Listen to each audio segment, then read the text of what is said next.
Over the past 10 years, it's been a slow burn where I've started to incorporate more of my interest in music and sound design and electronics and circuitry into physical objects and sculpture. Really, it's become something where I'm creating things that I enjoy playing with at the end of the day. They become like instruments or like effects pedals, but really are very sculptural and object-based.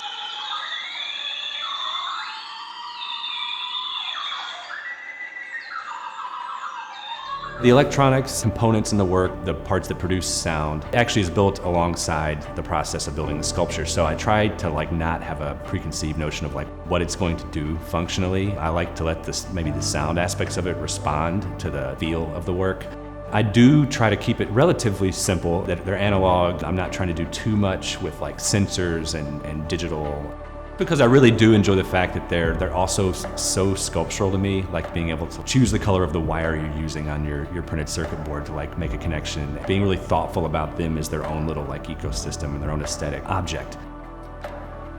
The way I incorporate found objects, it happened pretty naturally. So I was looking at a Modelo bottle and I just was like, this is the most beautiful bottle I've ever seen, And so bottles just happened to make their way into the work naturally. I started stacking them onto sculptures. And then of course the really quick jump happened where I was like, well, okay, how can I really manipulate this form by maybe removing, tapping holes and running electronics through or cables through, or melting them in a kiln, or applying copper tape and solder and soldering on top of them and creating these semi-religious-ish feeling objects where they feel really important.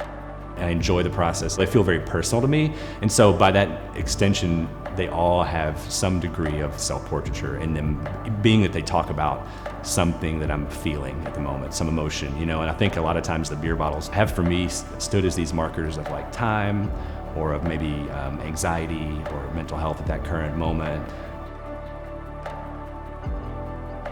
All the works are meant to be engaged with. So whether that be the viewer, a passive viewer who comes by and wants to just turn it on and flip a switch and make a quick burst of noise, or and musicians or sound artists who are invited in to actually perform with the work. I want them to be accessible for everyone, whether you're a musician or not.